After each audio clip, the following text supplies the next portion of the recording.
Good afternoon, everyone. My name is Dr. Miller, and the SCP we're going to be looking at today is SCP-2006. Object Class: Keter. Special Containment Procedures. SCP-2006 is to be contained at Site-118 in an airtight containment cell.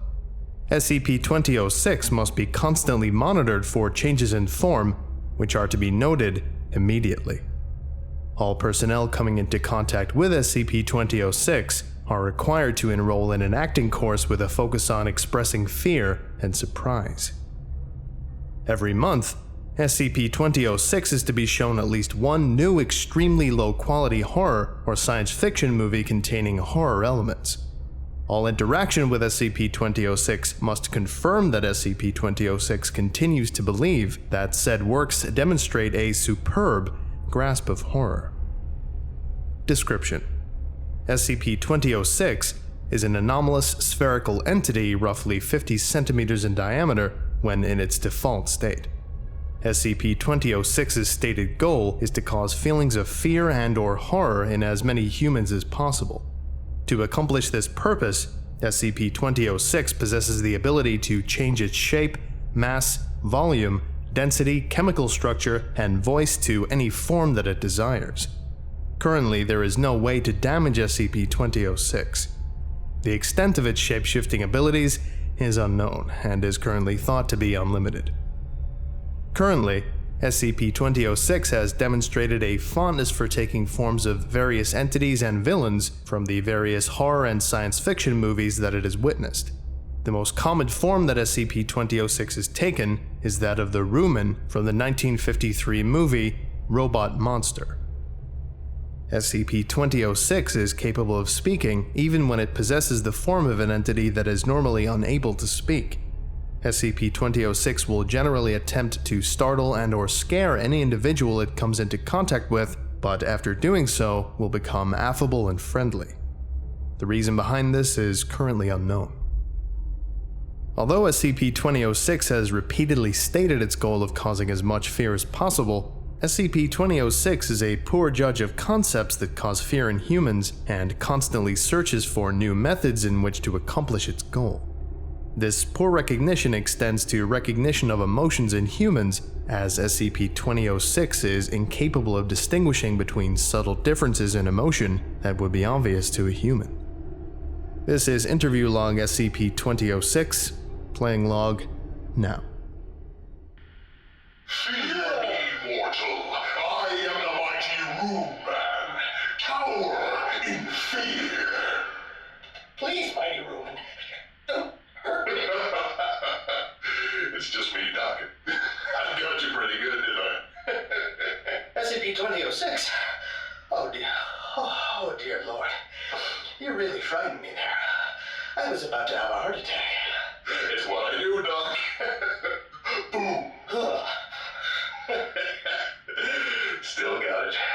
So, there was something that you wanted to talk about, Doc.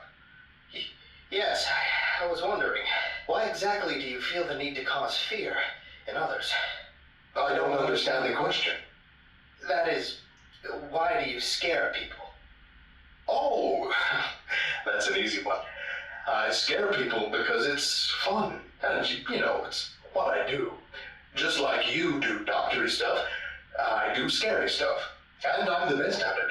I don't really see what else there is about it. That you are. I'll take my leave then.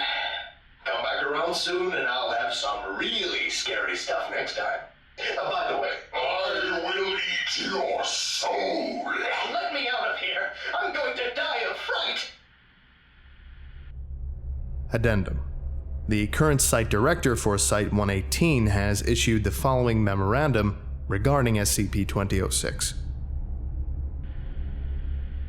Attention all personnel. I've been getting reports of some of the lax behavior regarding SCP-2006. Many personnel have been heard laughing at SCP-2006 during surveillance, when it watches a new movie, or when it attempts to scare individuals.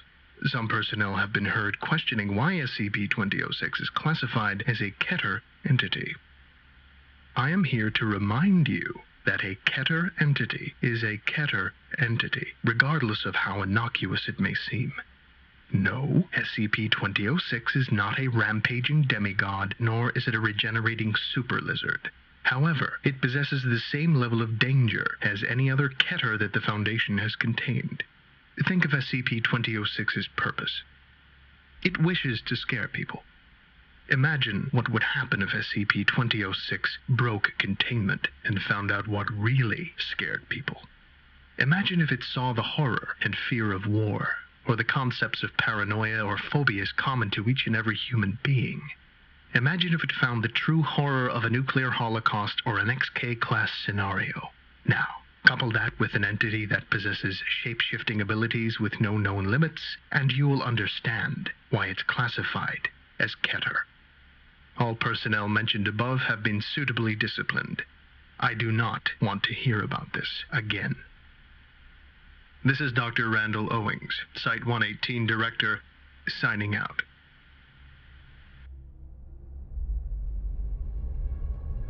Okay. I think that about does it for today. Thank you all for listening, if indeed you still are, and you are all dismissed. Goodbye.